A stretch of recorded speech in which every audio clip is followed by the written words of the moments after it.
محمد قاسم، واحدة من أقل المباريات. راجع الكرة من جديد، ربما يعرف فريق القوة الجوية كل قدرات وإمكانيات محمد. والآن كرة الجول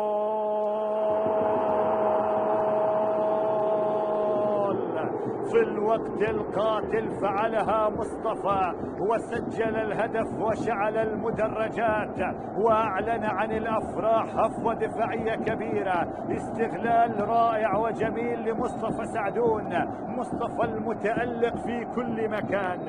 الآن جاء بالخبر السار والسعيد وسجل الهدف الأول في المباراة في توقيت قاتل في آخر الثواني. أعلن وتوج مجهود فريق القوة الجوية الكبير، تمريرة سحرية وهدوء كبير خلاها بالزاوية البعيدة بمهارة الهدافين الكبار. مصطفى سعدون يسجل أول الأهداف وأحلى الأهداف. الآن أهمية الجول تخلي الهدف بجمال مضاعف، لأن به اعتلاء الصدارة، لأن به خطف نقاط 3. توقيت تسجيل الهدف مع نهاية شوط المباراة الأول سيكون لمردوده المعنوي بالتأكيد أثر كبير جدا على فريق القوة الجوية على المستوى الإيجابي.